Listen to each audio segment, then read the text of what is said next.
First Coffee, First Love. Chapter 1. Arrival at the Cafe. Anna arrived at the quaint cafe on a bright, crisp morning. The small space was filled with soft music, warm lighting, and the delightful aroma of freshly brewed coffee. Every detail in the cafe exuded comfort, from its inviting decor to the friendly smiles of the staff. As Anna walked toward the counter, she noticed a man sitting by a window, quietly watching the busy street outside. He appeared to be a traveler, with eyes full of curiosity and quiet determination. Known as a regular, who always ordered the perfect cappuccino, Anna felt a spark of excitement that day. With a gentle smile, she approached him and said, "Hi, how are you?" The traveler returned her greeting warmly, and their simple exchange created an instant connection. In that moment, the cafe became a magical place for new beginnings. This unexpected meeting promised a day filled with gentle surprises and laughter. Chapter 2. The First Meeting. The traveler looked up from his cup and smiled. "Hello, I am good. And you?" he asked, his voice carrying a slight accent. "I'm great," Anna replied, setting her cappuccino on the wooden table. "Do you come here often?" He shook his head. "No, this is my first time. I'm visiting the city." Anna nodded, curious. "Oh, where are you from?" "Spain," he answered, taking a sip of his coffee. "I love traveling, but my English is not very good." She smiled reassuringly. "Your English is great, and you're in the perfect place to practice." He chuckled. "I hope so. Sometimes I forget words." "That happens to everyone," Anna said kindly. "Even native speakers forget words sometimes." The traveler seemed relieved. "That makes me feel better." They both laughed, the sound blending with the quiet hum of the cafe.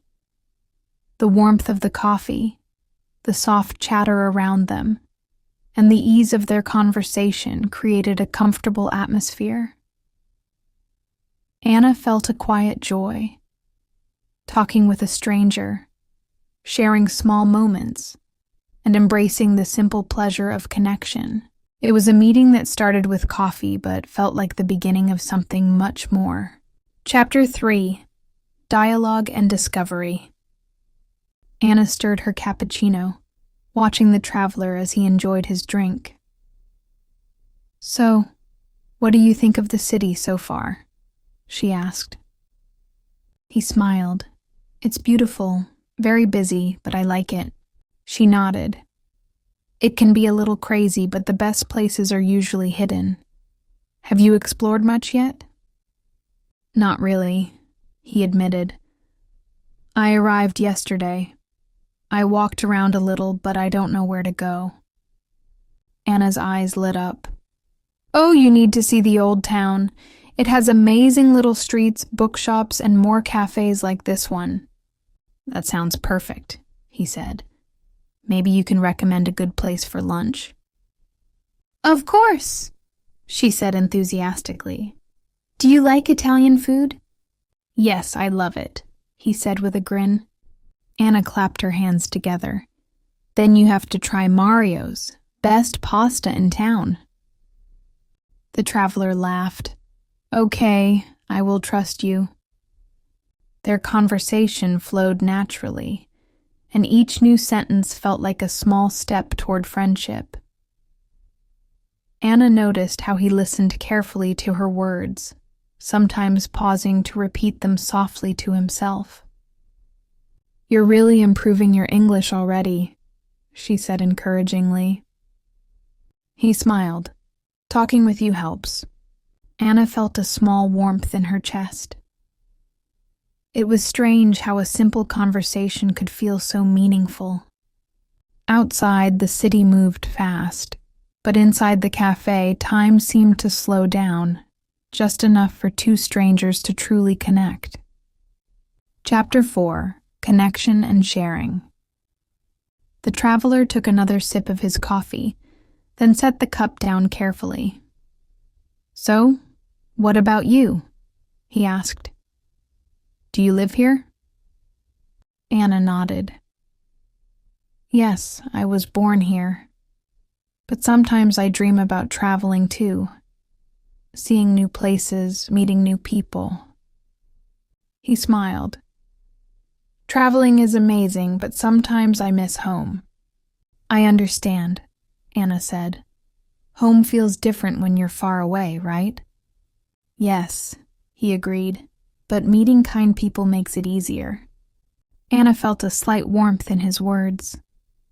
There was something comforting about talking to someone who understood the beauty of both adventure and belonging. He hesitated for a moment before asking, "Do you think learning English is hard?" She tilted her head. "It depends. At first, everything feels difficult, but if you practice a little every day, it becomes easier." He nodded. "That makes sense. I want to be fluent, but sometimes I feel shy." Anna smiled. "Confidence comes with time. You're already doing great. The important thing is to keep trying." "Thank you," he said sincerely. "This conversation helps a lot." They both looked around the cafe. It was just a simple place with wooden tables and the smell of coffee in the air. But at that moment, it felt like the perfect place to be. Talking to each other, sharing small thoughts and dreams, it no longer felt like they were strangers. It felt like something new was beginning, something special. Chapter 5: A Promise for Another Meeting. The traveler checked his watch and sighed. "I should go soon, but I really enjoyed this," he said, looking at Anna. "Me too," she replied, feeling a strange reluctance to say goodbye. He hesitated for a moment before asking, "Would you like to meet again? Maybe for coffee, or at Mario's?" Anna's lips curled into a smile. "I'd love that." His face brightened. "Great. Same cafe tomorrow?" "Same cafe," she confirmed. As he stood up, he reached for his cup and then looked back at her. "Thank you, Anna, for the conversation and for helping me feel more confident." She felt a soft warmth in her chest. "Anytime." As he walked toward the door, Anna took a sip of her cappuccino, smiling to herself. It was funny how life worked. Sometimes the best moments began with something as simple as a cup of coffee.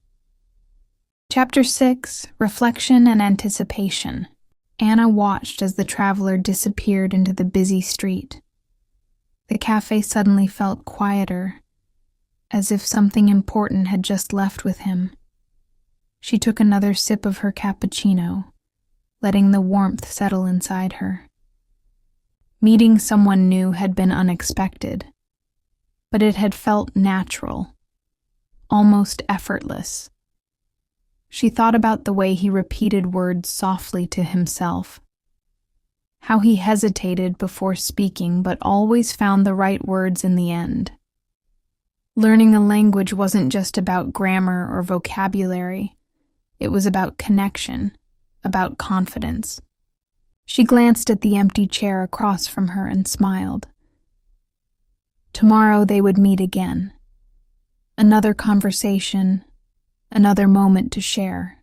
For the first time in a while, she felt excited about something simple. Just a cup of coffee and the possibility of something more. With that thought, she finished her drink, already looking forward to tomorrow.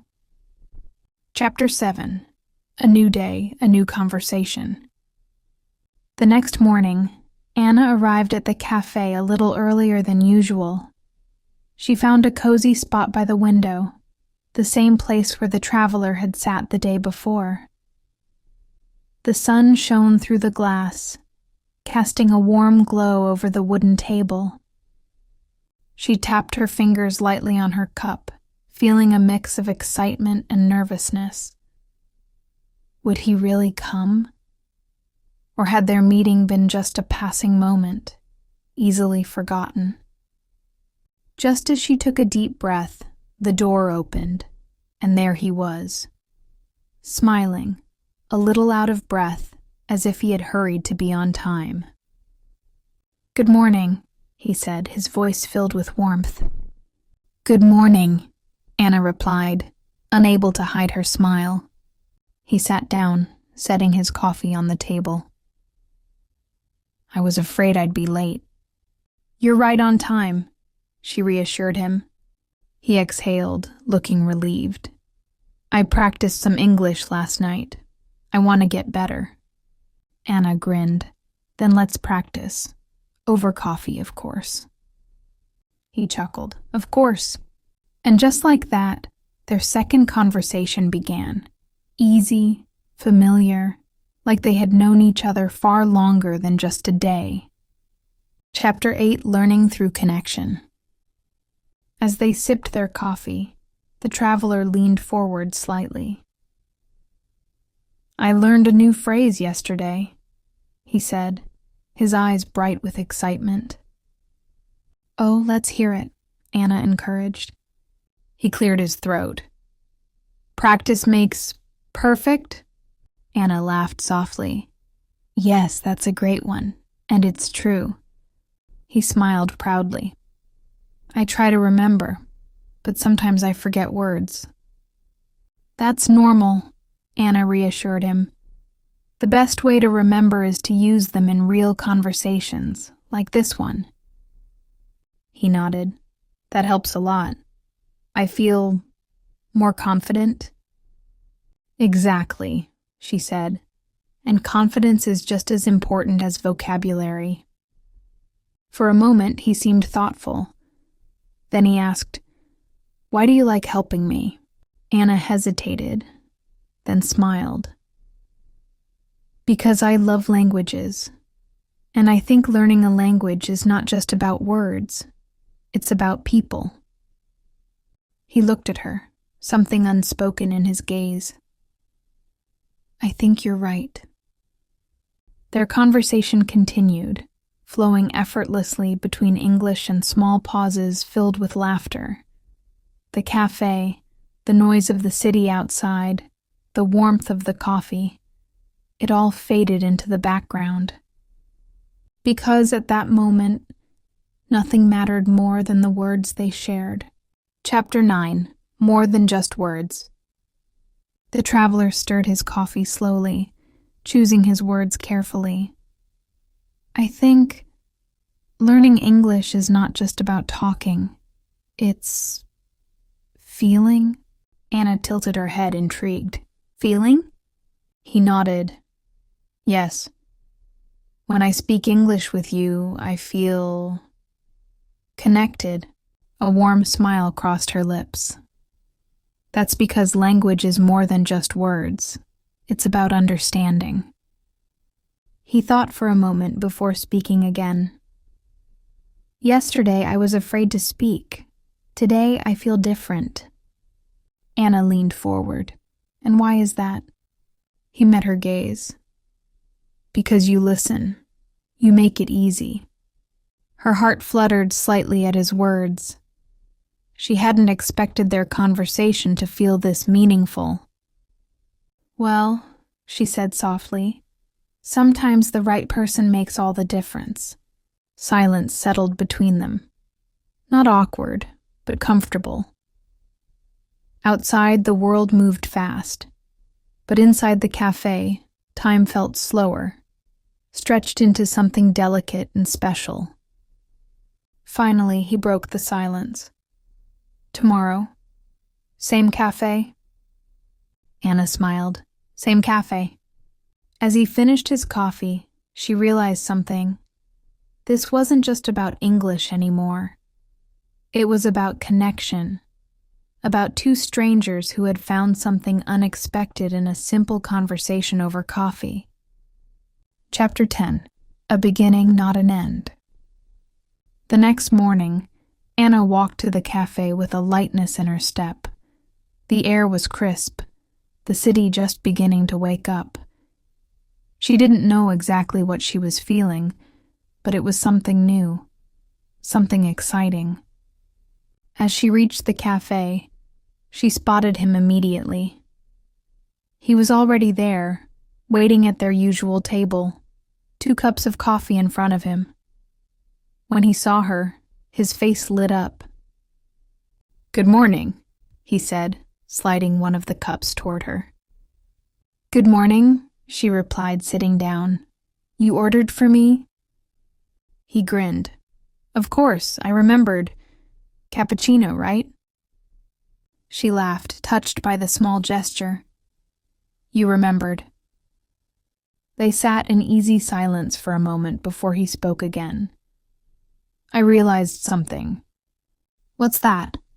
He took a deep breath. "English brought me here, but meeting you, that's the best part." Anna felt her cheeks warm, but she didn't look away. Instead, she smiled. "I'm glad you think so." Their eyes met, and for the first time, neither of them had to search for the right words. Because sometimes, the best conversations didn't need many words at all. If you enjoyed this story, don't forget to hit the like button and subscribe for more content like this. I'd love to hear your thoughts, so leave a comment below. Let's keep learning together.